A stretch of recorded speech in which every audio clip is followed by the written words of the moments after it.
Okay, there we go.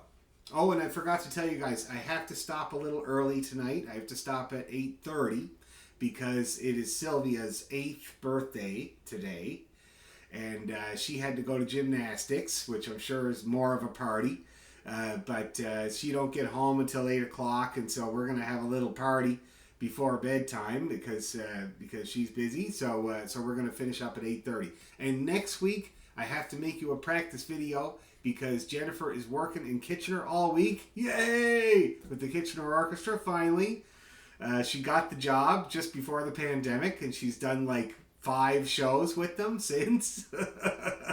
So she's really looking forward to that, but it means I'm on deck for taking Sylvia to gymnastics. So I'm going to put together a video, and it's going to be comprised of some exercises, and we're going to take a look at them tonight. So first of all, tonight we're going to talk about rolls, because there was a little bit of talk about them last time, and I noticed that there's lots of mystery about rolls, and there really is a lot of mystery about rolls. They're elusive. Like, one of the things, I was working with somebody today, and she's kind of a player that's kind of getting along pretty good, making some progress, and we were talking about rolls and grace notes and single cuts, which are the little blurpy ornaments that I do very often. It sounds like this. Watch my finger here if you want.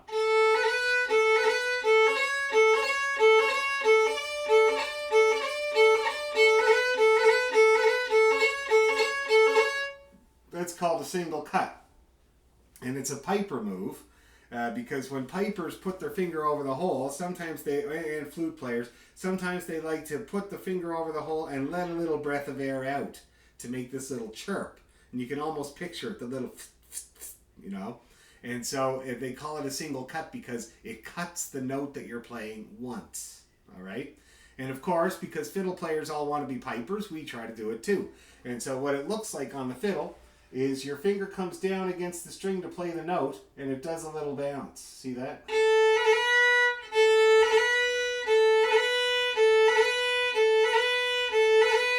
See that? To finally rest. And so what you're doing there is you're interrupting the note once with this nice little chirp. So if you're playing Cooley's Reel, see that? Nice little chirp there without having to do a whole lot of dexterous finger work. Very handy ornament. The other nice thing about it is that it fits on a quarter note or even on an eighth note. So you can really kind of get it in anywhere, unlike a roll that takes a whole dotted quarter note to play. Okay? So there's the single cut. Then there's the grace note. Another way to interrupt a note with a little chirp. And that's where I'm playing the melody note and I just touch the string slightly. See that? To interrupt the sound and have this little chirpy sound. So that's the single cut. That's the grace note. And so then when you put them together, single cut, grace note followed by a single cut is a roll. See that? That's a nice little roll there. That's when you kind of squish it all into one move. See that? So when you're listening to, say you're sitting there listening to Kevin Burke, or Frankie Gavin, or whoever, Michael Coleman, and you're listening to the music, and you're hearing all this beautiful ornamentation, all these chirpy sounds, and it's kind of like, what is he even doing? Like, is he doing a roll? Is he doing a grace note? Is he doing a single cut? They're almost indistinguishable when the notes are flying around your helmet, and it's hard to tell. So we're going to break it down. And we're going to start with rolls, and we're going to see what a roll is made of, how long it takes to play it, what you have to do with your bow, what you have to do with your fingers. And I've developed this little exercise where I do a roll on a major scale. Now, I might have mentioned that because I remember we were talking about rolls, and I talked about how I did that roll on a major scale when I got to the dressing room of a theater when I was playing on tour in England. And I would go to the dressing room and I would do the slow rolls on a scale over and over, try a couple of fast ones, and then I would go upstairs and do the show and hope for the best, right? And so I thought that we could kind of take a look at that tonight, and I've written it all out to make it as plain as day, exactly what's going on with a roll. And then the way that I've got it done there on a major scale means that we can do it in time. So we can kind of put a timeline on it.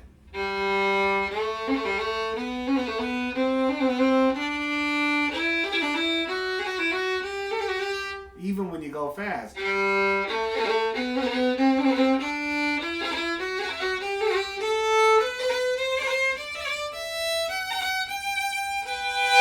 See that? That's a roll on each note a little bit quicker there. And you see how it links together. It's got a definite rhythm. Yum diddly dum, yum diddly dum, yum diddly dum, yum diddly dum. And that's how we're going to do it, okay? So I thought we could kind of mess around with that and get those rolls and do a few other exercises, which I will continue to write out, having to do with single cuts, grace notes, and cuts, or bowed triplets as they call them. And then next week will be a video that takes you through kind of a workout, as it were, in ornaments, in Irish and Scottish ornaments, mostly Irish. They do a lot more ornaments than we do. And so kind of go through them and practice them separately. Because with the Irish stuff, I had to get it separately from the tunes. Once I got the handle on it a little bit, there was a tune I was using to make it work, and it was called Frank Quinn's. I got it off of my friend Kimmer here, because he's the one that unlocked rolls with me. And it's a great tune. It goes like this.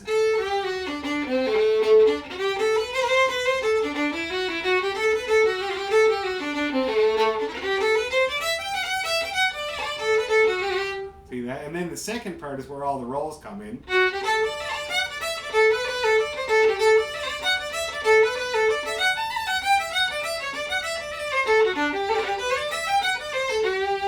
That's the tune. So it had up bow rolls and down bow rolls. He was also showing me how to get those big up bows in my playing at the time, and that's what we used the first part for. Okay. Yeah. Hey, Mel. So is that a good one for you to share with us, the tune, so we could maybe eventually practice it? Yeah. So before we actually take a blast at Frank Quinn's, though, we're gonna work on the skills on their own, because that's what I had to do, really. You know, Frank Quinn's helped a lot, and it was at the right time, because I had a little bit of a handle on these rolls of my left hand when we started to use that. The other thing is Frank Quinn's had the added challenge of the bowing in the first part. So we'll see how it goes with that tune. There are many tunes that we can use to get the rolls in, and we'll see which one is kind of handier to the hand, as it were. And we'll pick a couple to work on these techniques, okay? So I thought it would be good to kind of dig in a little bit here in this month of February, since not much else is going on, and work on these skills separately just a little bit over the next couple of weeks. And then when it comes to the most Irish of all months, March, we can use them in tunes, and we can start to try to expand the playing, get a little bit over that hurdle to get to the next level of playing Irish, and Scottish. We'll talk about those ones too. Like I said, there are fewer ornaments in Scottish music, but they're very important. And the way that you do them is kind of important in the differentiation between the Irish and the Scottish. Believe me, you don't want to be too confusing when you start playing with Irish people when you're a Scotch person like me, or the other way around. You know what I mean? People start to look at you funny. Like, for instance, I got a couple of dirty looks from Patrick yesterday. But it's not my fault, because Brian Tahany was there, see? And he has his new mandolin, and he can't help improvising on the tunes. And when he gets started, I get started. So it was really not my fault. But anyway, it's like that. So, like, for instance, with the Scottish versus Irish, for instance, when you're playing a jig, it's a huge difference. But when you're, say I'm playing a jig,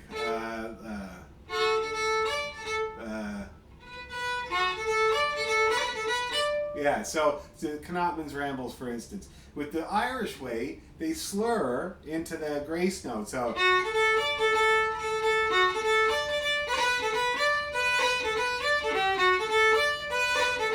see that? That's kind of a slurred grace note. So I do the two B's with one bow, and I put that little grace note in between them. See, you can hear it right away. Very Irishy. And then the Scottish, you would do them in separate bows.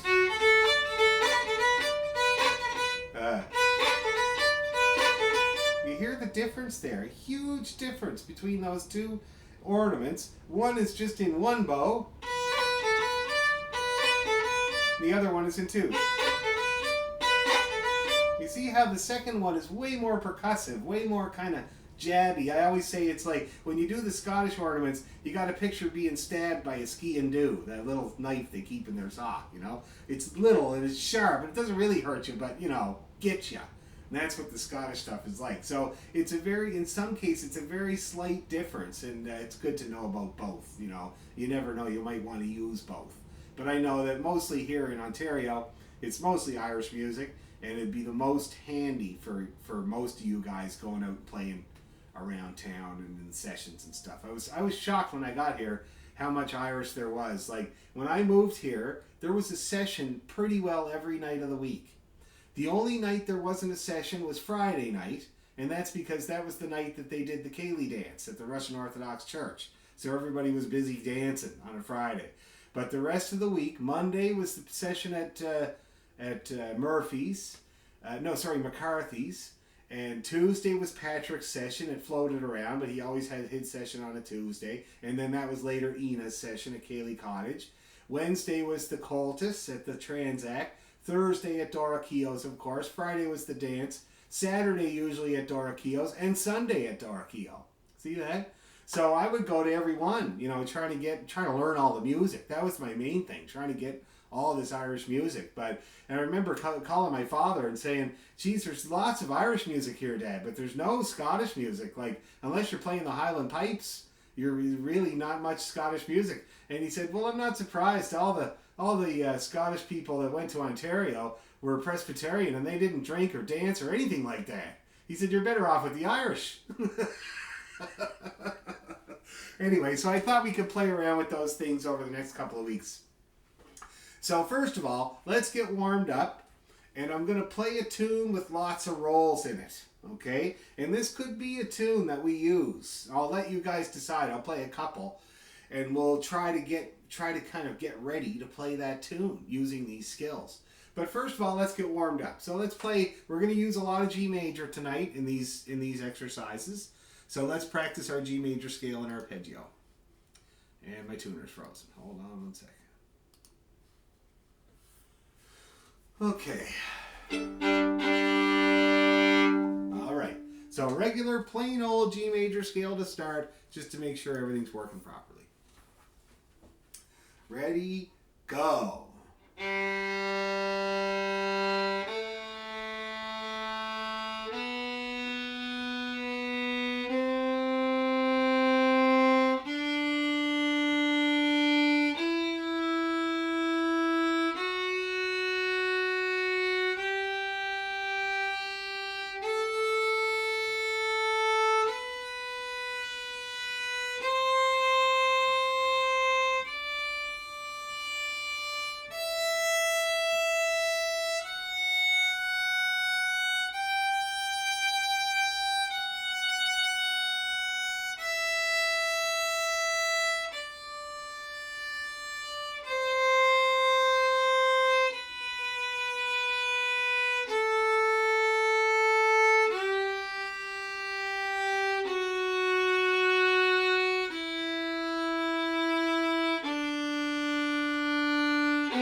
How we feeling there about G? Feeling pretty good? Let's play an arpeggio real quick. Ready, go.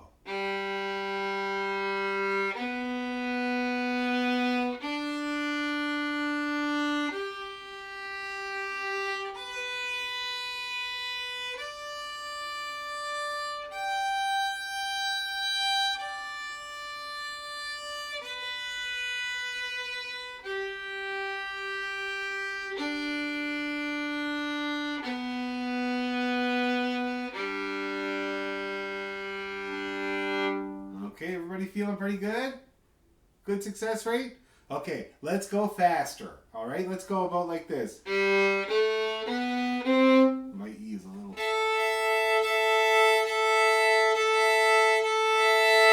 That's better. there. Oh my God, I should never. I used my friend John Dom's rosin yesterday because I was too lazy to go to my case. Bad idea. And then I don't know what it was, but it was not good and it's mixed with my other rosin and it's a bugger. I've been battling it all day. I think I'm just going to get a rehair. Anyway, so it's going to be more like this. Okay? A 1, 2, here we go.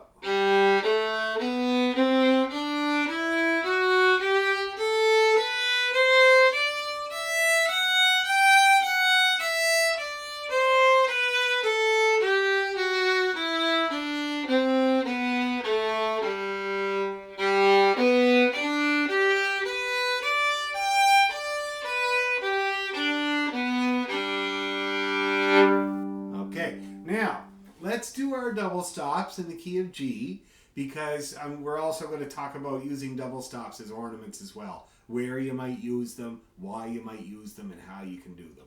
So let's do those G major double stops. All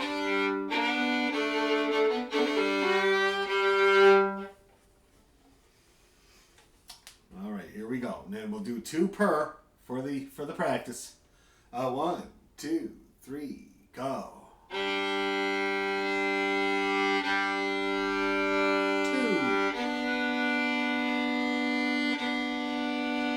Opens. G. B. Octave. 4th. Octave. 3rd. Octave. Opens. B. Opens. Woo, mine were really good. For the first time in like ages, I hit that 3rd on the A and the D string. Bang on, first try. Don't know how. Anyway, how did you guys feel? How you doing with those double stops? Not bad. I know it's not easy. It takes a special touch and a bit of work to get them working. Let's do it again right away. Was it too fast? No? Okay, let's do it again right away.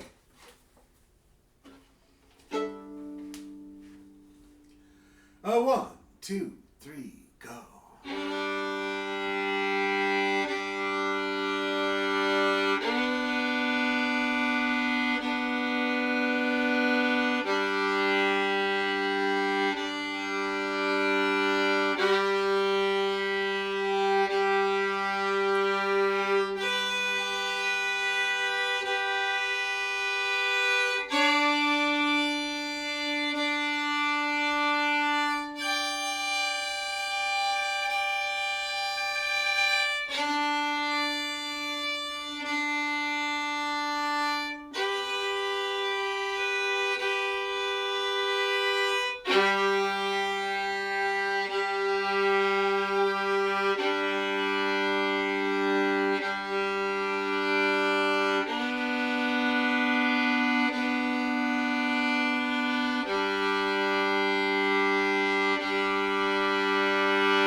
We do there? Everybody feeling okay? Okay, we'll keep working on it for sure. It's challenging. Any questions about any of that stuff before we start in on other stuff? No? Okay, great. So let's see. So I'm thinking of tunes that have lots of rolls. There's one, I'm going to play it anyway. I don't know if you guys have heard it before, but it's called Dr. O'Neill's. Has anybody ever heard of that tune? Bev has. Okay. It's a wicked, awesome tune. For a while there, 2008, 2009, 2010, I was playing it constantly. I had to stop myself. I found every time somebody asked me to play a tune, I would play it. It is a great tune, for sure. It's in the key of D. And it's a 3-parter, I think. Jig, Irish. And the reason I mention it is because it's got loads of rolls, okay? And it's an absolutely beautiful tune. I'll play it for you a couple times, see what you think. It's a jig. I better, just one sec. I gotta make sure the boy is off his video games. Hold on.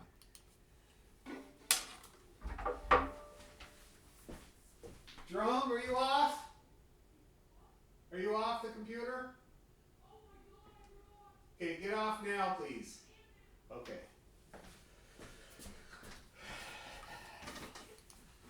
He forgot.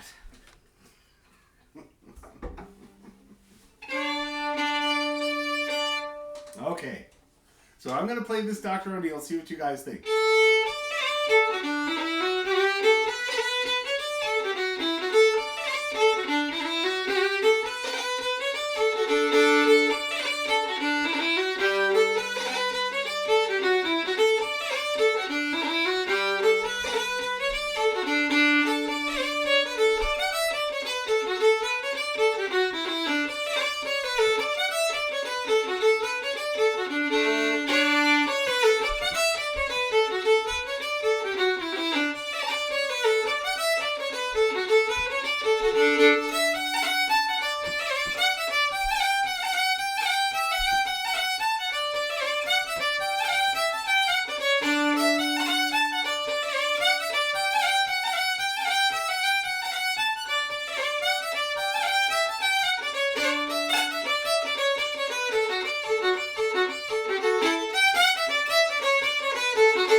What do you think of that one? It's a nice tune, eh? Yeah, it's beautiful. Yeah, it's lovely. Now, the thing is, I said it was a 3-parter. I was wrong. It's a 5-parter. 5 parts. It's another one of these Irish sobriety tests, you know? Like Lord Gordon's The Gold Ring, you know? So it's a bit much. It's a bit much of a bite to chew. I mean, I don't mind going at it. It certainly is stacked with rolls. Did you guys notice that? Oh my god. And the thing is, the reason that I thought of it is when I first started to get rolls, I played this tune quite a lot. And I couldn't do rolls at the time. So that in that last part, for instance, I would do this instead.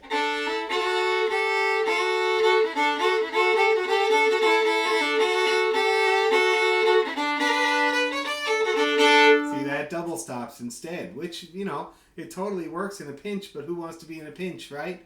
So then I started to work on those rolls on it, and it's really kind of, you can see it's on the low strings. See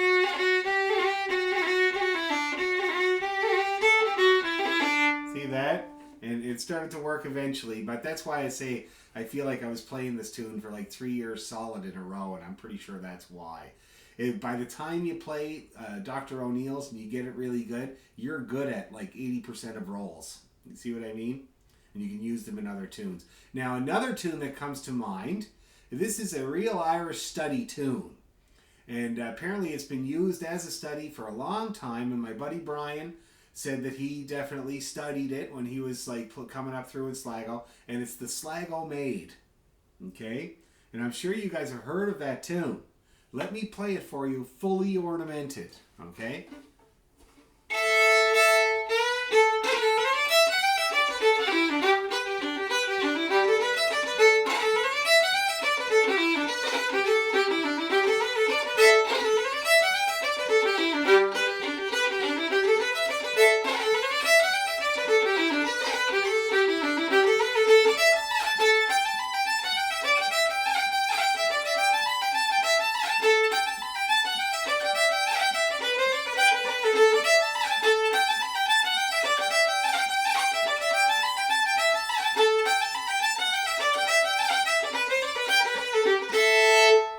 The Sligo Maid. So now it's not as complicated. It's got a bit of everything. It's got the open string roll. And then it's got the little run up. That all together is a real trick. See that? And with the bow. And then it's got this here.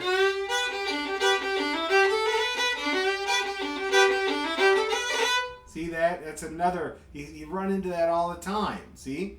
And then you got this in the second part. That's a little roll there. And then we got a double roll. See that?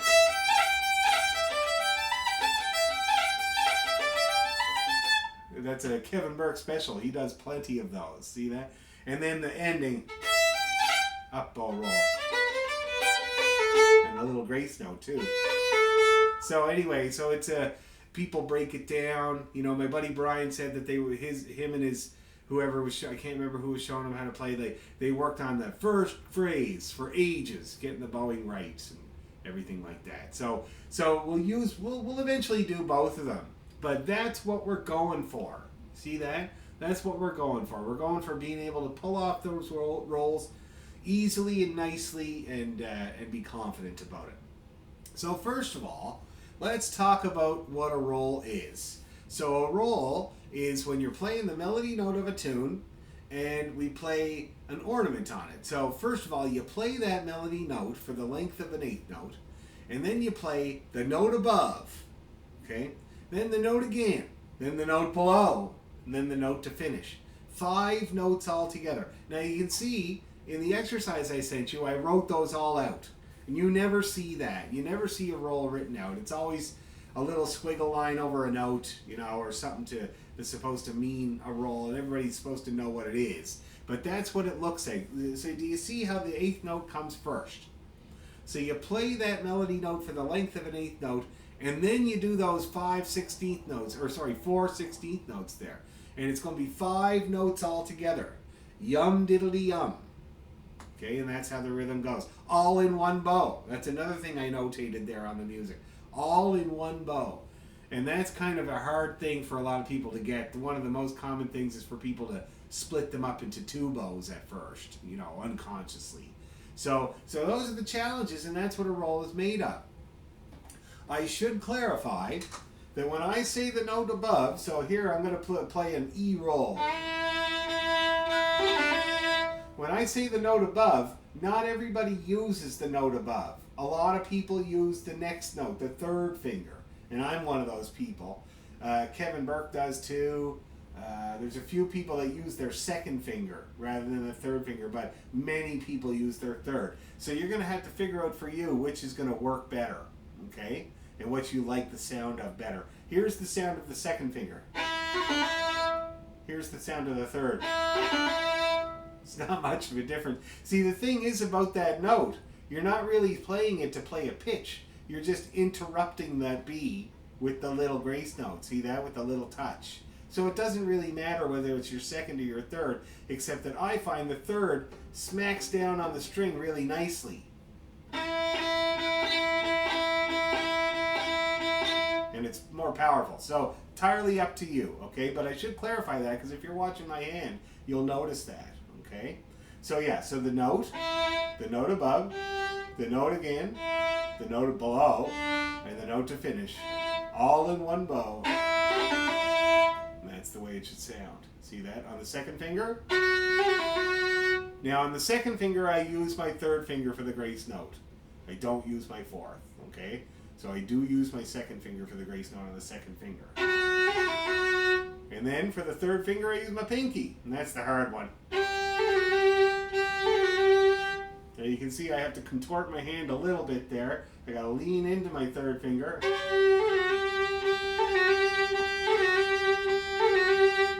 See that? And that's how I get that working. And that's why I always say that my pinky is only for the high B and ornamentation. That's it. High B and decoration. Anyway, so that's how you do a roll, okay? Now let's experiment with it a little bit. Let's do an A roll.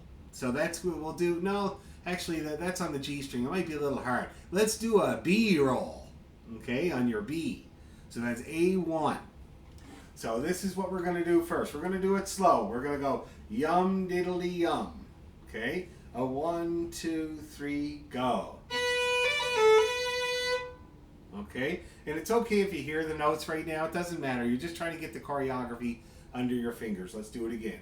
A 1, 2, 3, go. 1, 2, 3, go.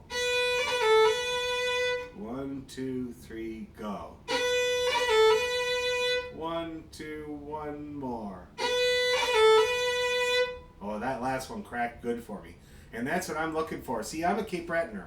So when I do rolls, I like them to have a little bit of spit on them. A little crunch, a little dirt, as they say, you know, just to make sure nobody gets really confused as to where I'm from. So that last one worked really good.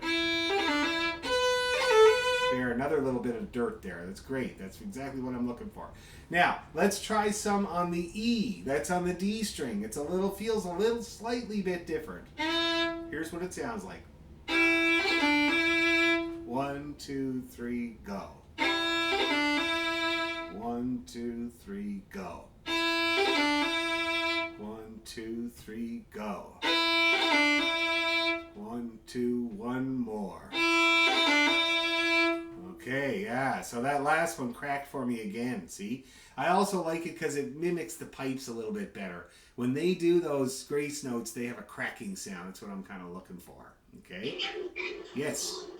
So we're playing the D, or, yeah. Sorry, what note were we on? E. E, sorry, E. So we're playing the E and then the third finger and then the second finger? Is that how you get it? Or No. That's what it sounded like. 1, 3, 1, open 1. Okay? 1, 3, 1, open 1. Or if you use your 2, 1, 2, 1, open 1. Depends on what's comfortable. But you will run into both, and that's why I wanted to mention it. So 1, 2, 1, open 1, or 1, 3, 1, open 1. Okay? Everybody getting that idea? Cool. Does anybody want to play me their roll? Somebody turn your microphone on and play me what you're doing so far. Karen's going to do it. Right on. Let's hear your roll, Karen. Oh! Really nice. Now, I know you've done a bit of work on rolls. I know already. Try this for me to make it a bit kind of dirtier. Try speeding up your bow just before you hit the finger work. Oh, but that time you sped up the finger work too.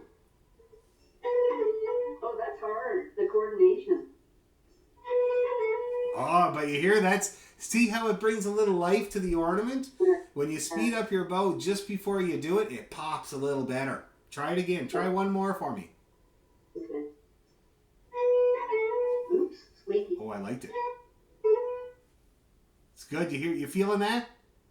Yeah, I think so. Yeah. Now you get with the speed up of the bow is much more effective on the up bow rolls, and you've learned the difference between the up bow rolls and the down bow rolls already, right? I don't know. Ooh, nice.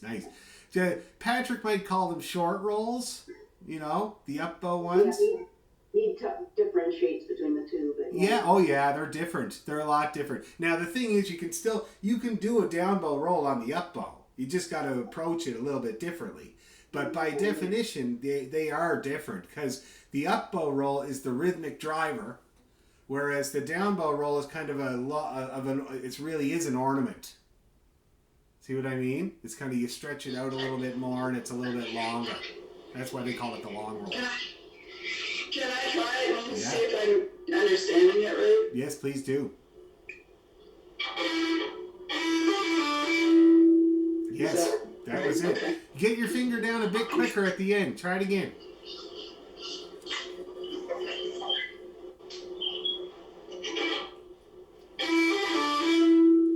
Really good. Let's do one round of I go, you go. So I'm going to do it and then you're going to do it.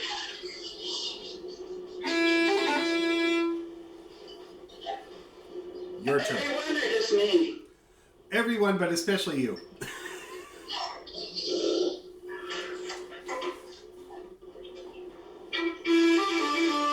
Oh, that would have been great. Yes. Yeah. You're getting it right. That is definitely the move. Anybody else want to play me their role? How about you, Sherry? Come on, give me your role. Okay. I'll probably mess it up now that you guys are all watching. Really good. Do one more for me. Now that is really good. You're going to want to work on, the thing is that I was working with Karen there a second ago, it is hard to coordinate the smooth bow with all this crazy finger work, okay? What I've noticed is the most common problem at first is that you kind of split up your bow as you do the finger work. Dum, da, da, da, da. See that? It's a very common thing to do. So you really, it's like walking and chewing gum, right? You really have to move that bow while you're doing the finger work smooth so nobody notices. Anybody else? How about you, Calida? You want to play me your role? Okay. Right on. Oh, yeah! Give me another one. Oh, man, you're just making dreamy rolls there, Calida. Very good. So you got the rhythm right, and what I really like about your rolls is the nice touch on the strings. Not too much. Very, very good. Keep doing it just like that, except a lot better. How about you, Bev? You want to give us your roll?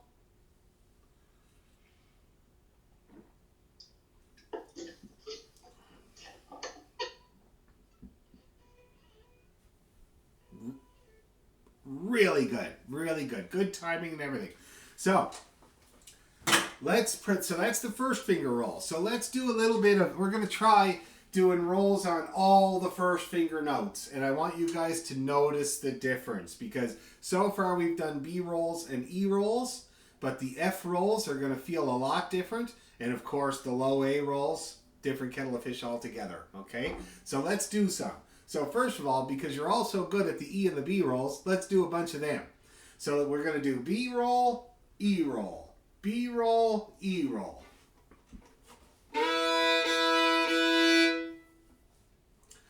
Ready, go.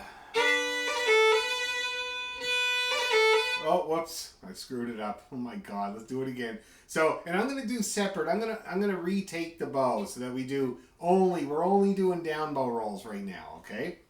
Let's try it again. B roll and then E roll. Ready, go.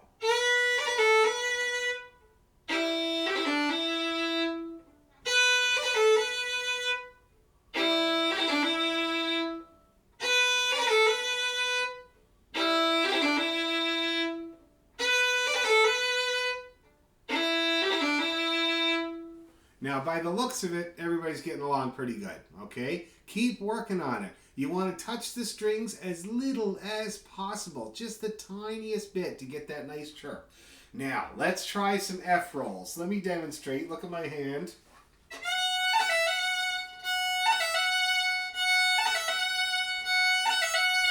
And you know, there's a guy called Frankie Gavin from the band called D. Dannon.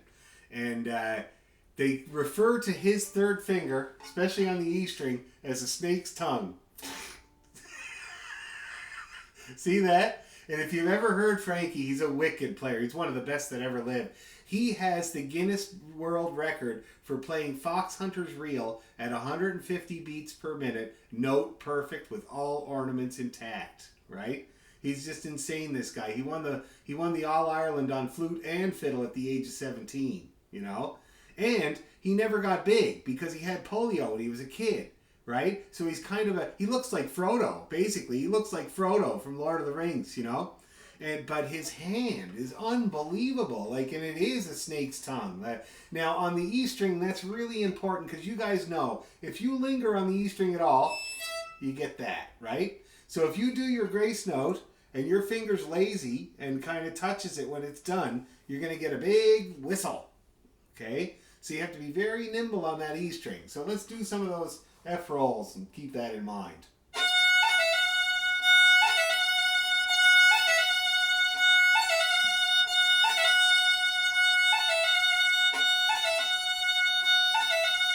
And you want to make it as, you know, you got to be gentle with the E. You got to make that sound as pleasant as possible.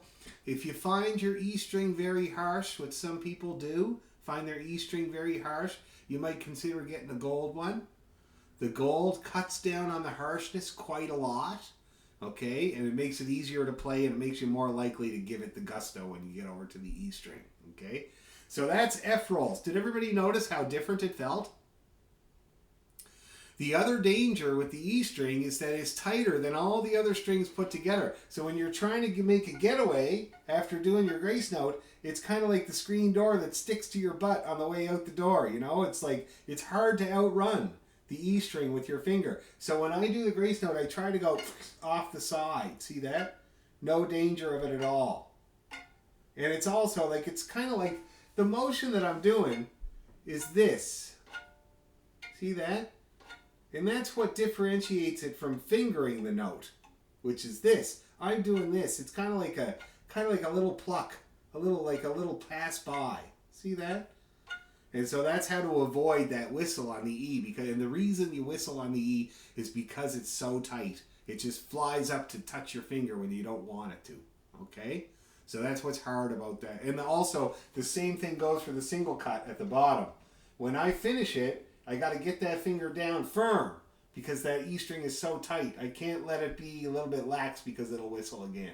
So that's the danger. Let's do some more F rolls.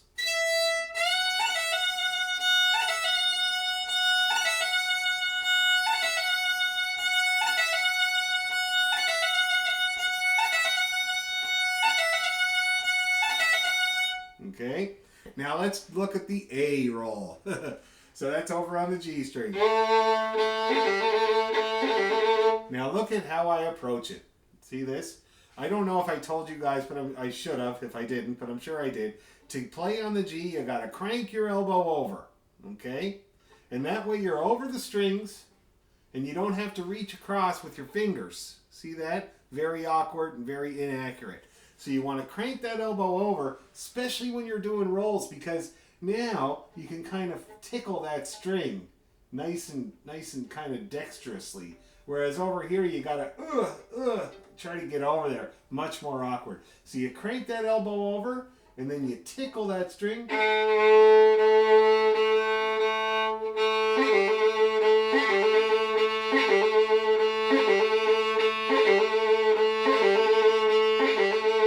See, I'm really flopping that finger down, hitting that great big string to interrupt it, because the bigger the string is, the harder it is to interrupt, right?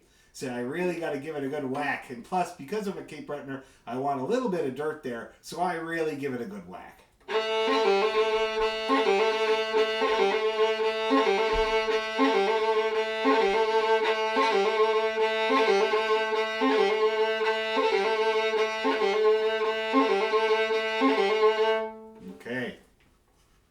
How's everybody feeling about the hard rolls, the F and the A rolls? Is it okay? Does anybody want to play one for me to make sure? Don't all jump at once now. We'll leave it. You know what to do. Now let's talk about is there any questions about those first finger rolls on any of the strings? Anything that's bothering you? No? Okay. So now let's talk about the second finger rolls. Okay? Second finger rolls are a little harder. I find them anyway. I find that the two doesn't love to come up off the string and back down, especially when it's on a tone. So watch me do it. It's not a good shot of my hand. There we go.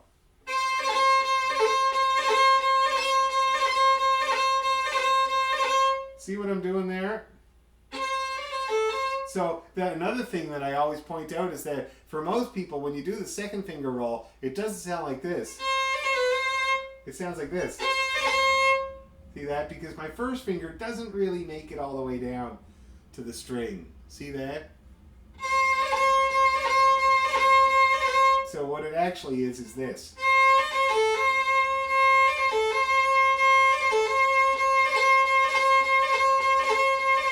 See how that looks? It's a hard one.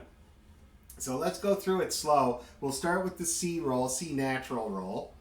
And anything you do with that second finger, you should always practice both positions, low and high. So we're going to start with the low, C natural, okay? So we're going to go slow. Let's go slow. Yum, diddly, yum. Ready, go.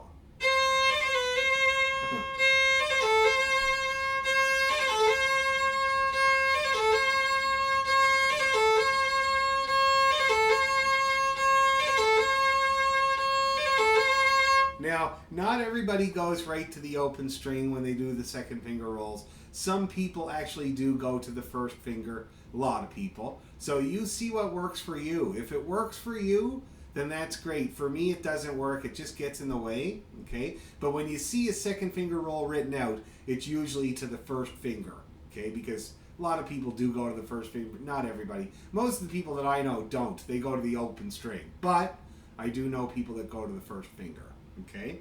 Now, that's on the C roll on the A string, okay? Let's try the F roll on the D string. That's going to be an F sharp because we don't often play the F natural.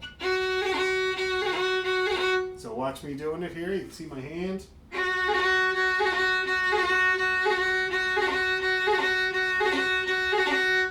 Okay, very similar action. And so slowly it sounds like this.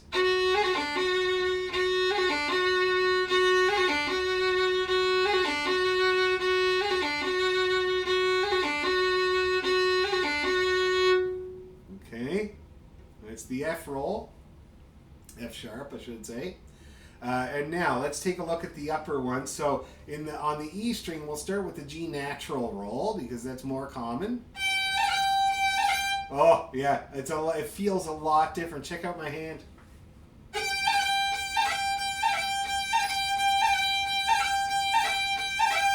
See that? And it's mostly because of the tightness of that string. I have to be very nimble. And the second finger, like I said, it sticks down the furthest. So it really doesn't like to come up above the string. So I have to exaggerate.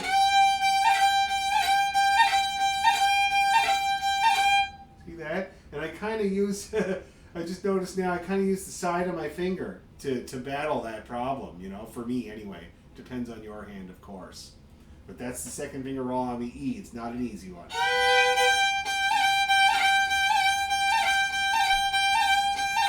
Hard as hell. So let's do some slow motion ones. Okay? Yum diddly dum, yum diddly dum. Ready, go.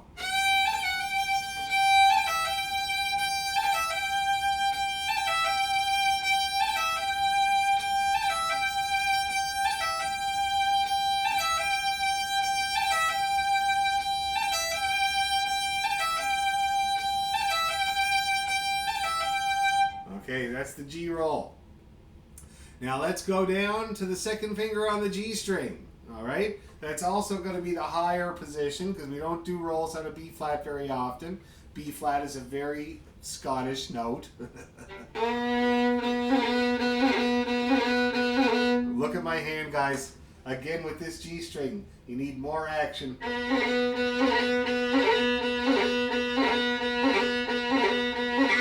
See that? It's a real dance there. Because that G string is so heavy and because I have to go all the way over to the side of the fiddle to do it. So let's do some slow motion, okay? Ready, and...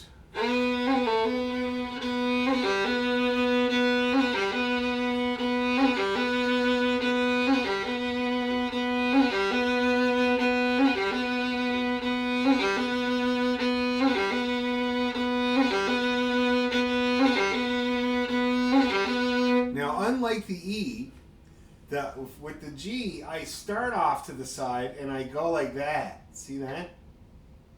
And it's a really reliable way to hit that string every time. Alright? So that's the way that I do that. And that's the second finger rolls. Now, does anybody have any questions about the second finger rolls? It's harder, I know. No? Everybody doing okay? Okay. So now... we got the third finger rolls. In Ireland, they consider them to be the hardest. And in fact, apparently, like when you're a kid, you don't even get to do one until you're like 12 or something like that, right? Also, I should also mention that over in Ireland, traditionally, to teach rolls, they often split them up. So you learn the upper part of the roll, the grace note, first, and the lower part of the roll, the single cut, after that, and then eventually they put them together to be a roll, right? And we don't have time for all that, so we're just doing it all at once. But I do like to explain it because if you have any problems with a roll in particular, you can always bring it back to that, okay? And it doesn't take much of doing it that way to get it to work. So you can always do that, break it down. Third finger rolls are hard because, of course, the reach, okay? Now the way that I do it is this.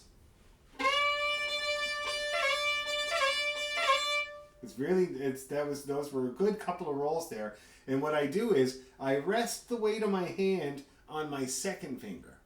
And it leaves my third finger more nimble. See that? Because the second finger and the third finger, they work on the same tendon, right? They don't like to work on their own. They like to work in conjunction with each other.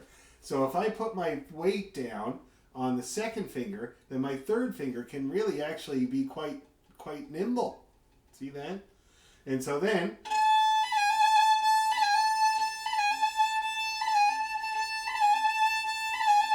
I can do that really nicely. Now, so with the pinky, I am up over the string and I am doing this motion with the pinky. See that? Barely touching it to get that chirp out.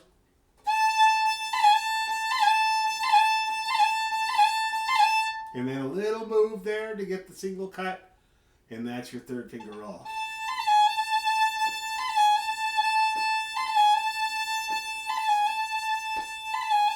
So let's practice some slow motion, all right? I gotta check one more time, make sure that boy is off his video games. Just one more time, 1 sec.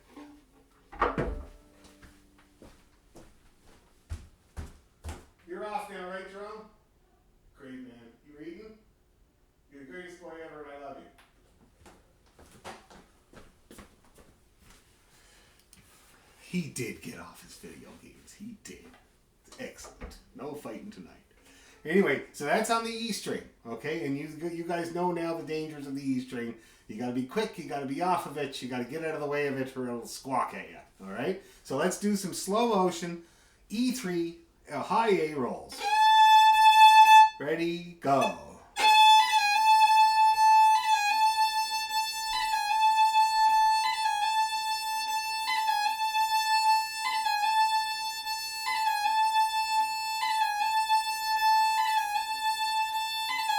Okay, now let's do some on the A string. D roll, ready, go.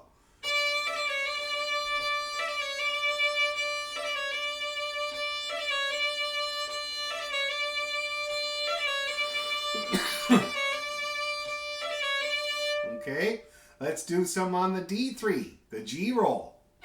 Ready, go.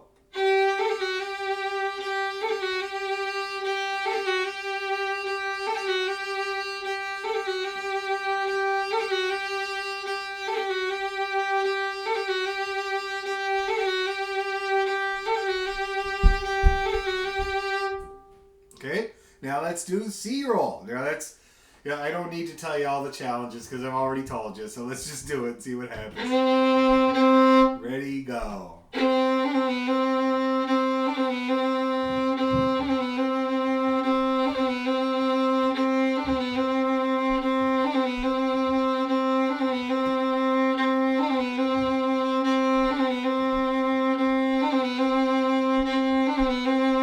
Now that C roll, I'm going to tell you, is a bugger. It is notorious.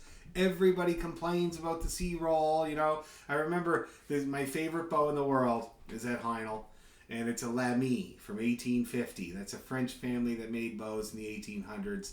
They're highly prized. Heinel has one that was repaired once, and they use it as a loaner. And it's my absolute favorite bow. It's worth $12,000.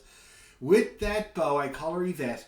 With Yvette, I can do a C roll whenever I feel like it. I can just pop her over there and play that C roll, and it comes out nice every time.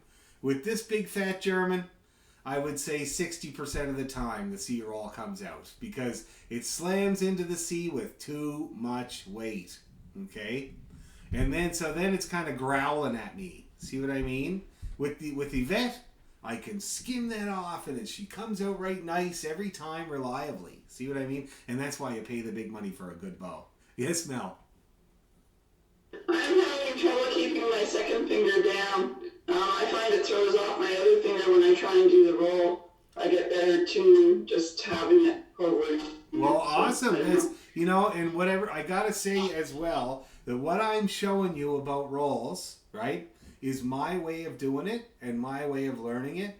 If you look at all these different players, you're going to hear and see different approaches. That's why I told you about how some people use their third, other people use their second, Some people go all the way to the open string. Other people go directly to the finger below. Whatever works for you is going to work for you. Okay? And that's why Kevin Burke's roll is different than Frankie Gavin's, than Tommy Peoples. Tommy Peoples a different roll altogether. See what I mean? And that's why. It's your own personal thing. So whatever works for you is going to work. Okay? Long as you hear that yum diddly yum, then you're onto it. It's yours. Okay? Any other questions about the third finger rolls, especially that C roll? Oh my God, what a bugger. There's this tune called Cronin's.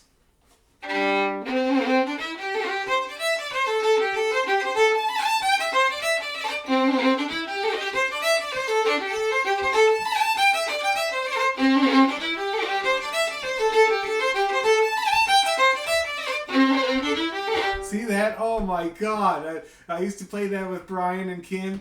And we used to just curse at that C roll. And I have to admit I didn't do it every time. A lot of the time I would just go.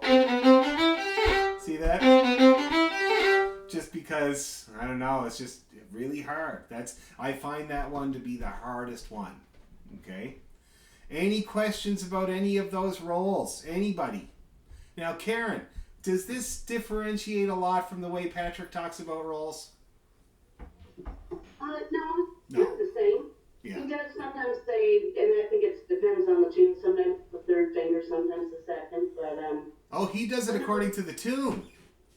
Now I might be saying that incorrectly, but I know sometimes he'll say to me, oh no, use your third finger, or another time use the second. It's also the lightness of the touch. Of course. Whether you just brush the string with the second or the third, and Yeah. get a lighter sounding roll. Yeah. See, there you. Okay, well, that's great to know. I always like to make sure I'm kind of on track with everybody else, but sounds like very, very similar. And he's absolutely right about the touch. But he breaks it down the way you do. He Okay, does good. break it down. Yeah. Oh, he does break it down to the two parts, eh? Yeah. Too. When you're having trouble, yes. So Oh, when we're okay. first learning something, yeah. Yeah, and it is a very, very good idea if you're having trouble. But it doesn't look like any of you guys are. So I think we should try it. I think we should do the G major scale with a roll on every note. Now, I'm going to tell you, this is target practice, okay? You're not going to be perfect. You're going to have a percentage. And everybody I know has a percentage, all right? Nobody ever gets every roll in Lord Gordon's. And if they do, if they tell you that they do, they're lying, okay? So you just try to up your batting average. That's all. Don't put pressure on yourself. Well, here's what I suggest. Let's do it dead slow the first time. Make sure you got all the timing and all your dancers doing the right choreography. And then we'll blast away and we'll see how many men you lose. Okay? Let me have a little drink of water here. My God, I talk a lot. I realized the other day that ever since the pandemic started, I just talk for a living. Into the computer. Okay, here we go.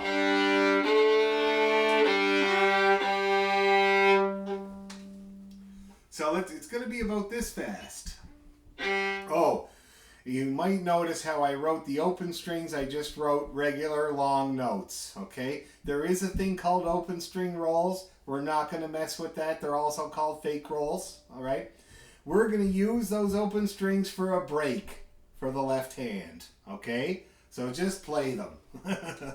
Okay, ready? Go.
everybody do.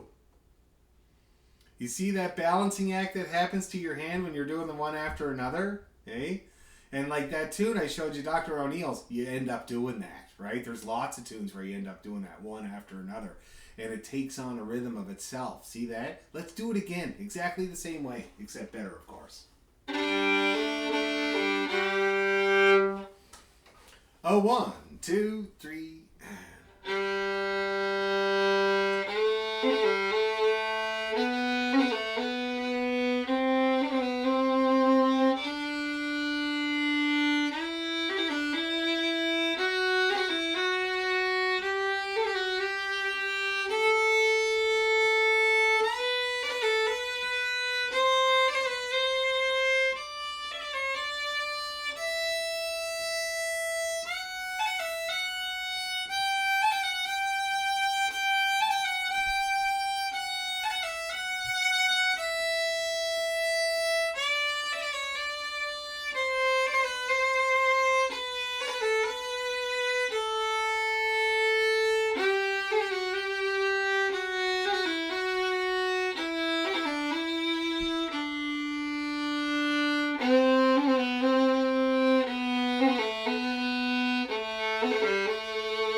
One thing I forgot to mention is that rolls don't care about what key you're in, okay? Because remember, when you're doing the ornament, you're not making notes. You're interrupting the note that you're playing. So, for instance, if you're playing a third finger roll in the key of, say, G, you're not going to put your second finger down to the C natural for the note below, even though that's in the key, okay? Nobody does that. Because, first of all, I don't know if you've ever tried to do that, but it is really hard to do a third finger roll with the second finger down there. It's just it's impossible.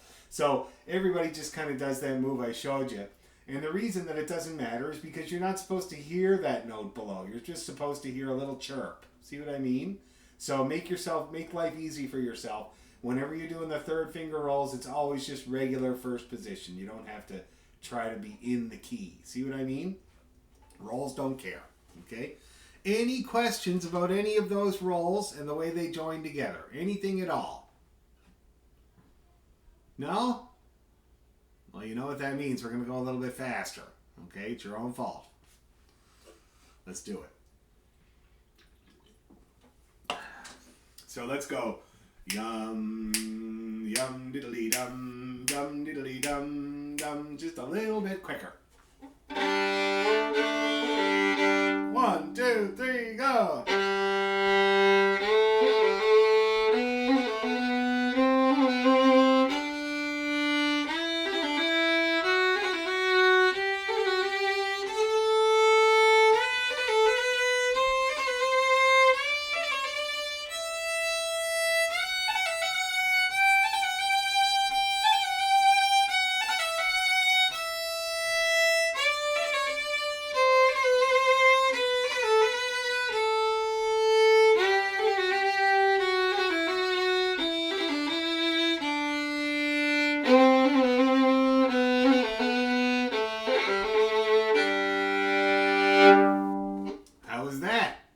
Still working? Let's do it again right away. Strengthening. 1, 2, 3, go.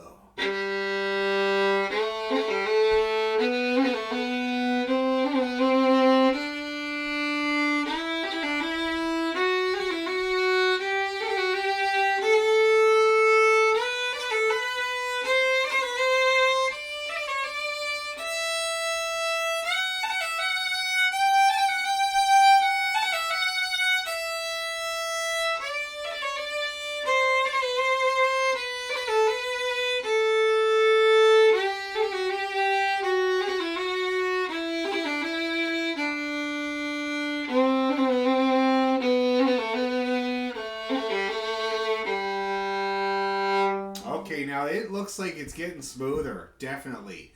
And the hand, I'm looking at the hands. I can't see Mel's, but I can see everybody else's.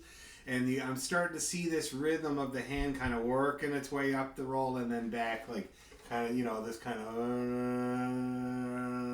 And that's really good. I think that's why they call it a roll. Okay, let's go a little tiny bit quicker now. So it's going to sound like this now.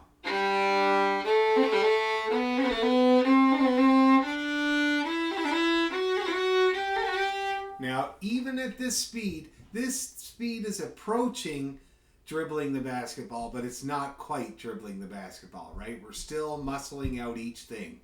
Eventually, you're just going to, what I call, flick and hope. But right now, we're still muscling. Okay, let's do it. Ready, 2, 3, and...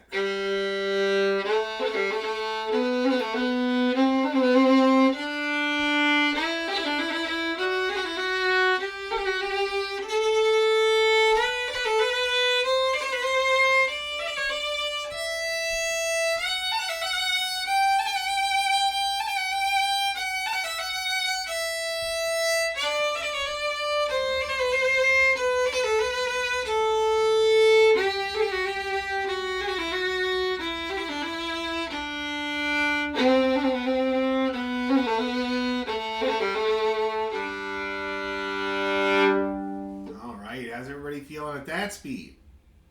Still doing pretty good? Yeah, it's starting to suffer, right, for some people.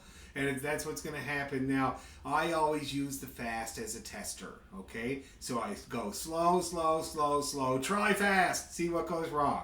So when we do, we're going to do it again, and I want everybody to pay attention. What fingers went wrong? You know, is it consistent? Or is it something else or whatever? Let's see what we can do it, see what goes wrong. 1, 2, 3, go.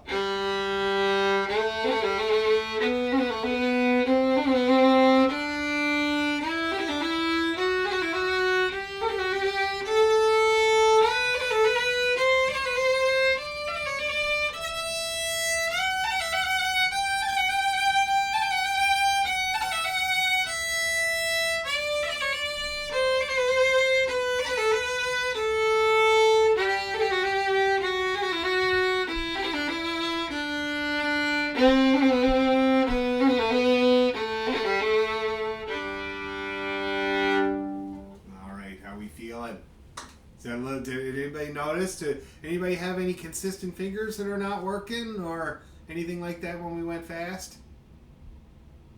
Yes, Karen? So when you're on the A string and you play the role of the C natural, and I've never thought about it before, but do you ever do it with the C sharp? You know? It sounds weird. Oh yeah, you can do it with a C sharp. Absolutely, yeah. If you're in the key of D, right? Let me put it into context. It sounds really weird right now because we've been playing in G, but watch this. Oh, if I did it, okay, yes,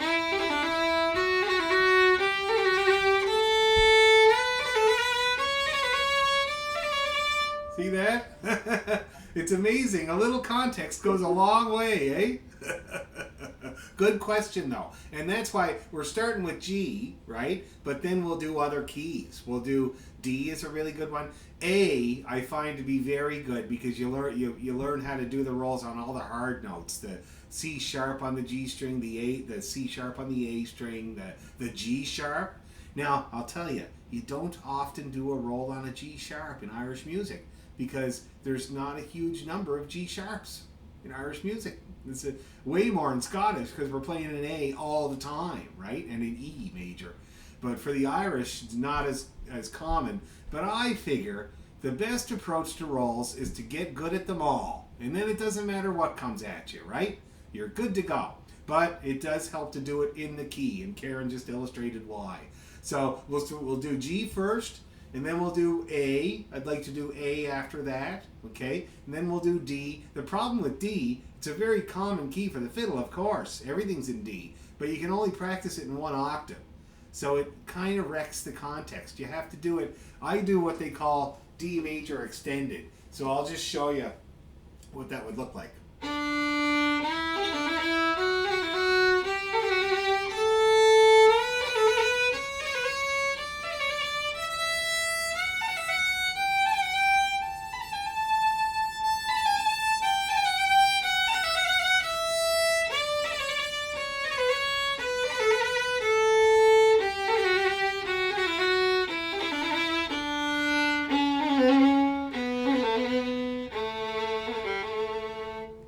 that's how I do D. So it works, but it's not as kind of immediately available to the ear as the regular 2-octave scales that we have on the fiddle. See what I mean? So we'll do G, we'll do A, we'll do D, we'll do some minors, very important. And then by the time we're done, you'll be good at all the rolls, and it doesn't matter what's going on, okay? Now, I'm going to do this. Now that we've done all that slow choreography work, I'm going to play that scale up to speed, okay? I'm going to do it 2 times, one after another. And I want you guys to put your helmets on, get your guns up, and see if you can shoot a few Germans before you're all dead, okay? Just keep jumping in the skipping rope, all right? Let's see what happens. So it's going to be, just to let you know, with the speed. Now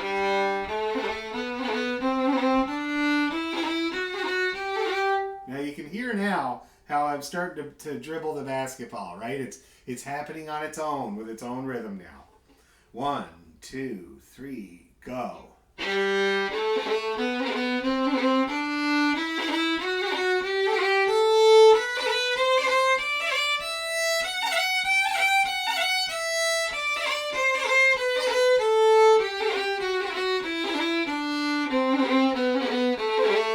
Again.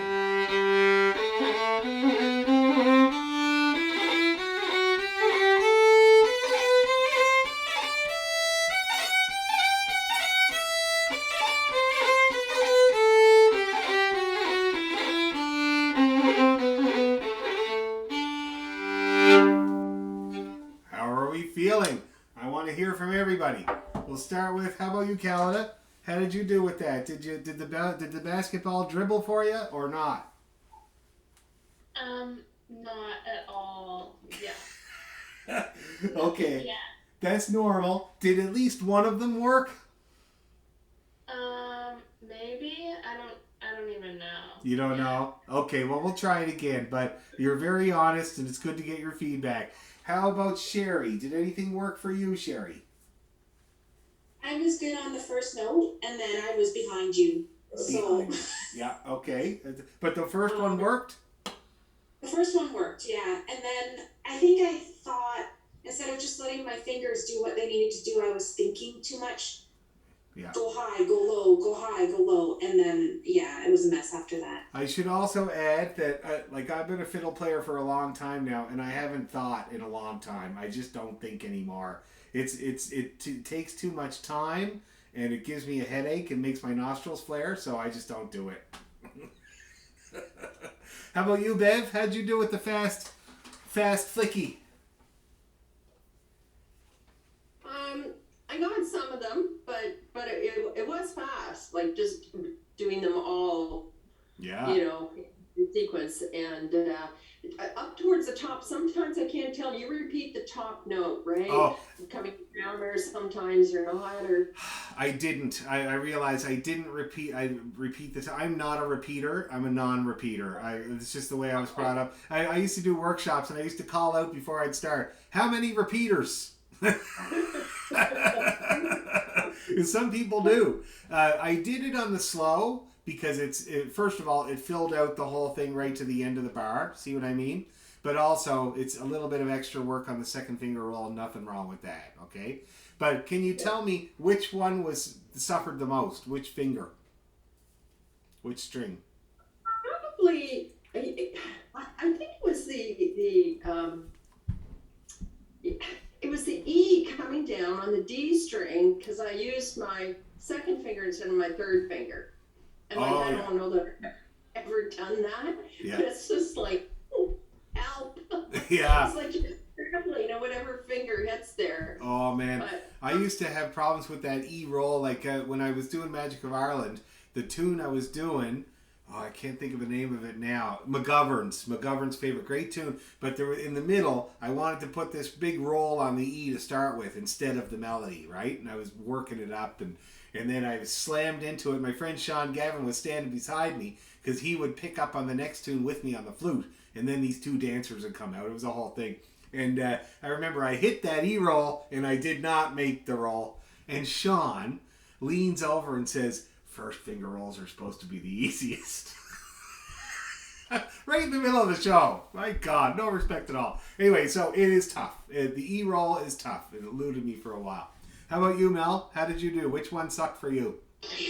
The first two were okay. The rest sort of I shot the ball out of the court. So Okay. Well, the first two were good, though. That's really, really good. So concentrate on them. Okay. How about you there, Karen? How did you do with the fast all the rolls?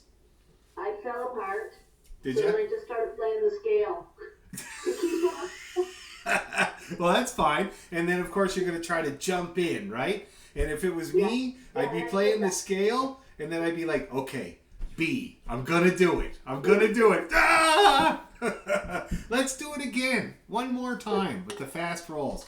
And I will not repeat. I will not be repeating the top note, okay, because I don't seem able. And we'll do it 2 times.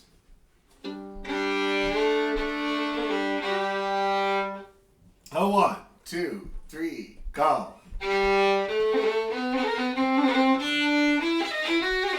My God, sorry. This rosin is just a bugger. Anyway, okay, that should do it. 1, 2, 3, go.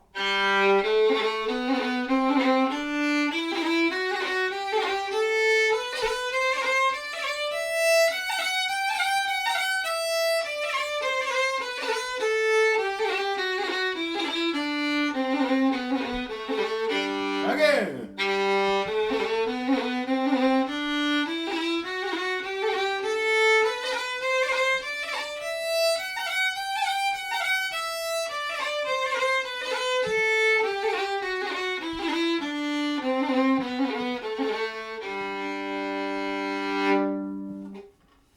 All right, how did we do that time? A little bit better? A little bit more success? Awesome, very good. So that's G. That's rolls on a G major scale. Every note of a G major scale. Okay? You can think on your own this week. You can think about other keys and what might be the challenges in those other keys. A is what we're going to do next. Okay? So think about A and the challenges that could be there in the key of A for doing these rolls. Okay? I know there's not a huge amount of Irish music in the key of A, but there is some. And so you do have to get good at least a few of these rolls. One of the really valuable ones to get good at is that C roll, C sharp roll on the G string, because tunes that are in the key of D that go down to the G string, you have to use that C sharp, right? And it takes many people by surprise, especially if you have to do a roll on it. So really good to practice that C sharp roll as well, okay? Now let's see, in our last 5 minutes, let's just play some tunes and forget about all this business, because I know I probably loaded your ears and your heads full of stuff, technical stuff.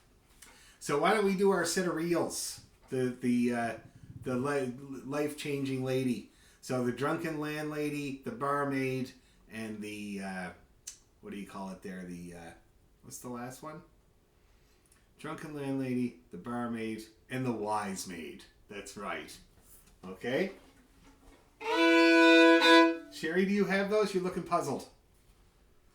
Did you practice those ever before? No, I've never heard of those, actually, to be honest. Okay. Now, they should be in all of the stuff that I sent you that we've done before, you know? Okay. Yeah. So there could be a bit of catch-up for you involved. And, yeah, I have a pile printed, but I think I'll just listen to you guys. I think that's the best idea. Yeah. Yeah, but you can work on it. You can kind of brush up on it. The tunes themselves are on my YouTube channel, nice and slow, and you can kind of get them. The 3 of them are very, very common tunes, okay? And then we'll take a look at them, and I'll help you there next time. All right, but let's play our set, guys. 2 times each, and we'll do about this fast.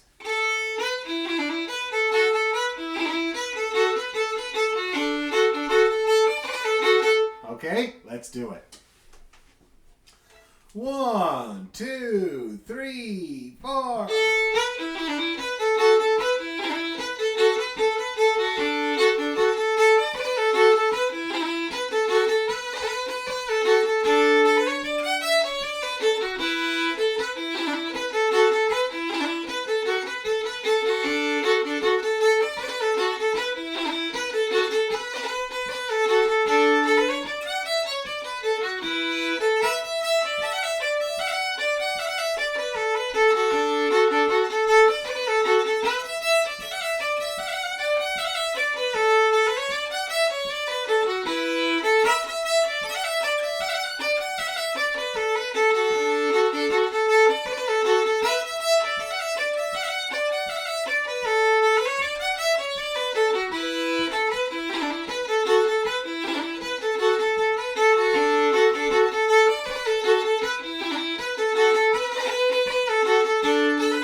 Big F roll to start that Wise Maid, eh? Big one. Big F roll. Long one. Anyway, so there you go. So I hopefully you noticed a little bit of the work we did on rolls. Did it help in that set? Did you notice that it helped a little bit easier and more handy? A bit? That's great. That's really good. So we'll keep working on it. If you want to hear my absolute favorite version of the Wise Maid, you got to listen to Planksty, the band called Planksty from the 70s. And Leo Flynn plays it. I can't remember. It's right after a song, and I can't remember which one. I used to think it was Raggle Taggle Gypsy, but no, they played Tur Dum De La after that, which is also amazing. It's beautiful. I love it. So I can't remember which song, but if you look up Planksty in the Wise Maid, you'll find it, and it's a beautiful song, whichever one it is. And then Liam O'Flynn cranks into the Wise Maid right after. It's my favorite version. It's not that fast, and it's just lovely. So you can check that out. And also, Dr. O'Neill's is the one that we're going to use for rolls. Is that right? Did you guys like that one? Yeah? Okay. So I'm going to record it, get it up on the YouTube channel, slow and fast, so you guys can see it, and I'll try to get a good shot of my hand. But don't worry about it, okay? Like, don't try to kind of savagely learn it or anything. We'll learn it together, but we're going to do some more work on the rolls first, okay? All right. I hope I didn't work you too hard. Bye. Thanks Thank a you. million. See you next week.